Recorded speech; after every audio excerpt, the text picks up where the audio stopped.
Hello, আসসালামু আলাইকুম viewers. কেমন আছেন সবাই? আশা করি ভালো আছেন। আমিও আল্লাহর রহমতে ভালো আছি। আজকে আমার ভিডিও শুরু করার আগে আমি আপনাদের কাছে ছোট্ট একটা অনুরোধ জানাবো। সেটা হচ্ছে যে আমার চ্যানেলটি যারা এখন পর্যন্ত দেখতেছেন কিন্তু সাবস্ক্রাইব করেন নাই, আমার এই চ্যানেল দ্বারা আপনারা কোনো না কোনোভাবে উপকৃত হচ্ছেন, অথবা ভালো লাগতেছে, অথবা আমার কথাগুলো ভালো লাগতেছে, অথবা আমার ভক্ত হইতে পারেন। এমন যারা আছেন অনেক সময় ভিডিওকে দেখে যান কিন্তু চ্যানেলটি সাবস্ক্রাইব করেন না। তাদের কাছে আমার একটা ছোট্ট রিকোয়েস্ট থাকবে, আপনারা আমার চ্যানেলটিকে সাবস্ক্রাইব করবেন। আর যারা অলরেডি সাবস্ক্রাইব করেছেন তাদেরকে ধন্যবাদ। আজকে আমার ভিডিওর মূল আলোচনার বিষয় হচ্ছে ইউরোপের একটি ছোট্ট দেশ, বাংলাদেশের তুলনায় একটু ছোট, যে দেশটির বর্তমানে ট্রেন্ডিংয়ে আছে, অর্থাৎ ফেসবুক, ইউটিউব, টিকটক এই সমস্ত সোশ্যাল মিডিয়ার প্ল্যাটফর্মে এই দেশটা নিয়ে অনেকভাবে চটকদার বিজ্ঞাপন দিচ্ছেন এবং অনেক মানুষ এটার দ্বারা প্রতারিত হচ্ছেন। যার কারণে আমার কাছে মনে হয়েছে যে এই বিষয় নিয়ে বা এই টপিকের উপরে কাজ করলে মনে হচ্ছে যে আপনারা উপকৃত হবেন। আর সেই দেশটি হচ্ছে ইউরোপের দেশ, চেনজেনভুক্ত দেশ এস্তোনিয়া। এস্তোনিয়া বিষয় যদি আমরা আলোচনা করি, তার মধ্যে প্রথম একটা জিনিস মাথায় রাখবেন, এস্তোনিয়া এবং জার্মান প্রায় লেভেল।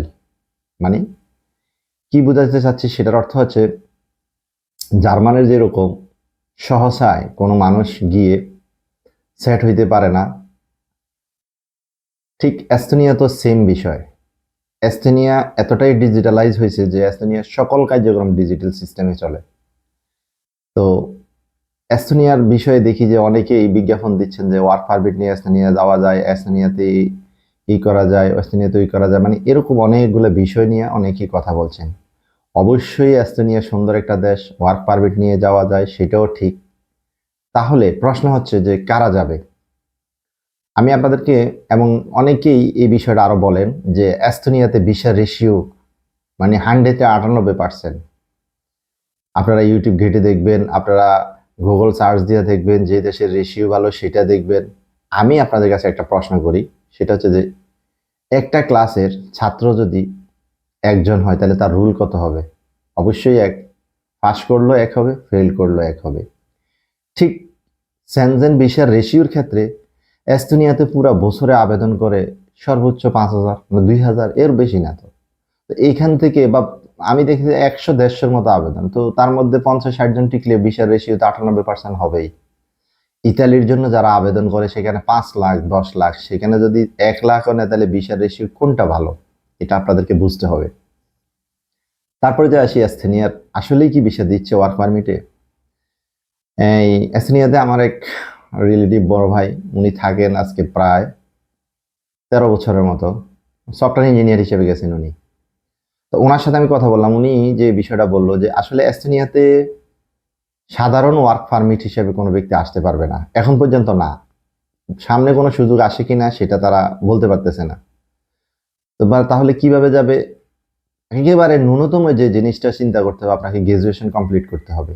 তো এখন ইউটিউবের বিজ্ঞাপন বা ফেসবুক, টিকটকের বিজ্ঞাপনে যারা দেখেন যে হাঙ্গেরি ওয়ার্ক পারমিট, আমারও মাথায় ধরে না। আমি আগেও বলছি যে আপনারা ন্যূনতম শিক্ষাগত যোগ্যতা না থাকার পরে অনেকেই, মানে কি বলবো, 8 পাস 7 পাস ছেলেপেলেগুলা দেখা গেছে মানে টাকা দিয়ে প্রতারণা হচ্ছে, 2 লাখ 3 লাখ 4 লাখ টাকা দিয়ে প্রতারণার শিকার হচ্ছে। আপনারা এতটুকু মাথায় প্রথম রাখেন, এস্তোনিয়ার ওয়ার্ক পারমিট হয় বিশেষ করে আইটি সেক্টরে, কম্পিউটার সফটওয়্যার ইঞ্জিনিয়ার, তারপরে ডাটা এন্ট্রির কাজে নিয়োজিত যারা আছেন, মানে অর্থাৎ মূল কথা হচ্ছে আইটি সেক্টরে ওয়ার্ক পারমিট হয়, এবং ওইটা তারা সম্পূর্ণরূপে ধরতে গেলে অনেক সব খরচ বহন করে ওরা লোককে নিয়ে যায়। এখন আপনাকে যে ওয়ার্ক পারমিটের কথা বলা হচ্ছে এটা সম্পূর্ণ ভুল। এরপরেও আমি বলি এই ওয়ার্ক পারমিটের মধ্যে হয়তো, মানে আমি কি বলবো, বছরে আপনি আরেকটা জরিপ করেন, এস্তোনিয়াতে কতগুলা বাঙালি এখন আছে। যদি যাওয়াটা এতই সহজ হইতো, এস্তোনিয়াতে আমি যতটুকু ওনার কাছে জানছি যে সর্বোচ্চ 500 থেকে 600 বাঙালি আছে এস্তোনিয়াতে।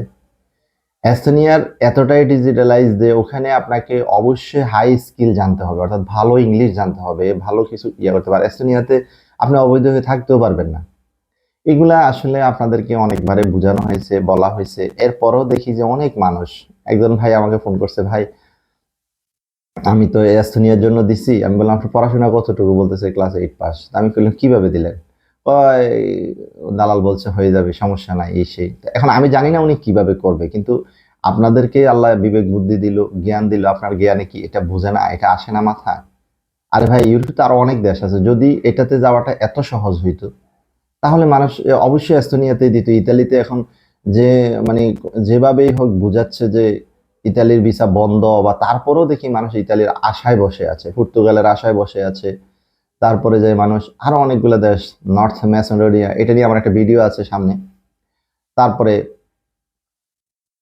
বুলগেরিয়া, এই সমস্ত দেশে কেন যাচ্ছে যদি এতই সহজ হয় এস্তোনিয়া যাওয়াটা?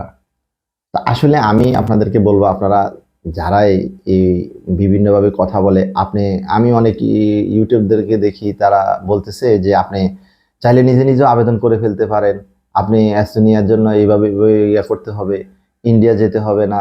মানে কি যে বলতেছে না বলতেছে আমিও বুঝতেছি না। ভিউজ তো মানে নগ্ন ছবি দিলেও ভিউ আসে, এটা এটা স্বাভাবিক একটা কথা। কিন্তু তার মানে আপনি প্রপারলি একটা লোককে যদি গাইডলাইন না করেন, মিসগাইড করেন, তাহলে এই লোকটা আপনার ভিডিওতে যখন সে জানলো যে হ্যাঁ এসএনইএ ওয়ার্ক পারমিট হচ্ছে, তো তাহলে সে অবশ্যই আরেকটা প্রতারক এজেন্সি যখন আপনাদেরকে ওই লোকটাকে ডাক দেবে, সে ওখানে 2 লাখ 4 লাখ টাকা লস খেয়ে যাবে, তার ইউরোপের স্বপ্নটাই পূরণ ব্যর্থ হয়ে যাবে। তো আমি আপনাদের কাছে শুধু এতটুকু আমার অনুরোধ থাকবে, এস্থেনিয়ার বিষয়ে আপনারা আরো স্টাডি করুন বা আরো জানুন। এস্থেনিয়া আসলে আমরা যারা সাধারণ, মানে আমি নিজে মনে করি আর কি, এটা সাধারণ ওয়ার্ক পারমিট দিয়ে এস্থেনিয়া ভিসা হবে না। যারা বলছেন আপনি নিজে ট্রাই করলে হয়ে যাবে, কি বলবো, সেটা 5,000 লোকে একজন হয়েছে কিনা তাও সন্দেহ আছে। আবার বলে যে আপনার যদি কোনো সমস্যা মনে হয়, কোন জায়গায় আটকাইছেন, সেটা আমাকে বললে আমি নক দিব। কোনো ইউটিউবার কমেন্টসে অথবা অনেক সময় তো কল দিলেও ধরে না, বিরক্ত ফিল করে। আবার অনেককে দেখেছি যে আমাদের নির্ধারিত টাইমে অ্যাপয়েন্টমেন্ট নিয়ে কল দিবেন। তো তার মানে আমার কথা হচ্ছে যে যেটা শুধুমাত্র বলে যাওয়ার জন্য বলা। আবার অনেক বলে আমি ডেসক্রিপশন বক্সে লিঙ্ক দিয়ে দিচ্ছি, ওইটা দিচ্ছি, লিঙ্ক খুঁজতে গেলে লিঙ্কও পাওয়া যায় না। তা আমি বলবো, আমি ভিসা প্রসেসিং করি না, আমি শুধুমাত্র রিয়েল যে বিষয়টা এস্থোনিয়ার, আমি এটা আপনাদের সামনে তুলে ধরার চেষ্টা করতেছি। রিয়েল বিষয়টা আমি আমার মূল বক্তব্য বা ভিডিওর সারাংশে আপনাদেরকে এখন ক্লিয়ার করে দিচ্ছি।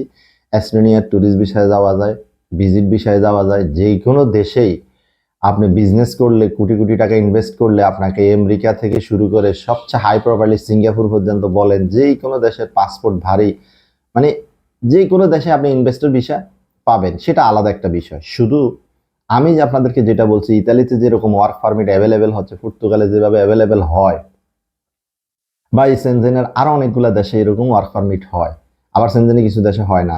তো তার মতোই একটি দেশ হচ্ছে এস্তোনিয়া। এস্তোনিয়াতে ওয়ার্ক পারমিট এখনো প্রপারলি শুরু হয় নাই। আর যেই ওয়ার্ক পারমিটের ভিসায় যারা গেছে, আমি আপনাদেরকে বলছি, আপনারা জানেন, একেবারে যদি মনে করেন আমি কি বলবো, আদমশুমারির লোক না হয়ে সাধারণ দৃষ্টিভঙ্গি থেকে এস্থেনিয়াতে কতজন বাঙালি আছে, তাহলে মানুষ ইউরোপে, ইতালিতে যাইয়া মানুষ এতটা কষ্ট করতেছে, পোল্যান্ডে গিয়ে মানুষ কষ্ট করছে, তাহলে এস্থেনিয়াতে যাচ্ছে না কেন?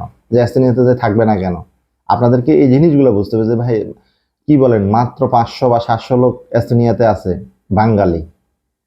অন্য দেশের লোক তো থাকবে, কিন্তু মাত্র বাঙালি 500 থেকে 700 লোক আছে। আর ওখানে ওয়ার্ক পারমিটে গেছে সর্বোচ্চ 300-400 লোক। তাদের তাও কি আইটি সেক্টরে যারা আছে তারা।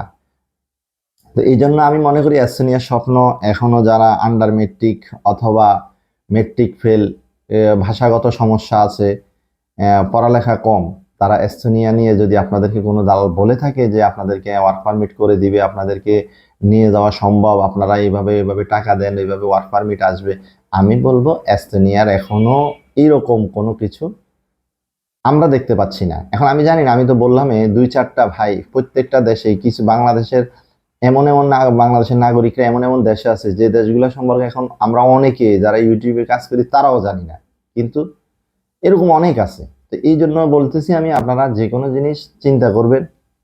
এস্থেনিয়ার বিষয়ে আপনাদেরকে আরো আরো সময় নিয়ে আমার কথা হচ্ছে হয়তো সামনে দরজা খুলবে, আরো কিছু সহজ নিয়ম করতে পারে, সহজ শর্ত আসতে পারে, কিন্তু বর্তমান পর্যন্ত এস্তোনিয়ার সাধারণ ওয়ার্ক পারমিটে আপনি যেতে পারবেন এরকম চিন্তা করিয়েন না।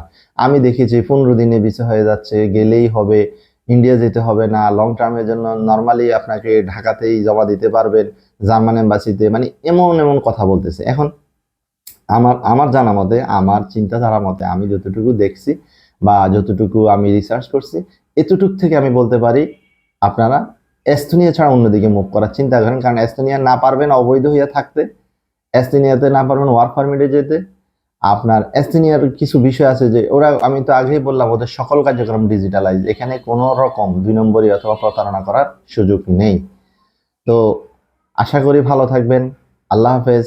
আসসালামু আলাইকুম রহমতুল্লাহি ওয়া বারাকাতুহু।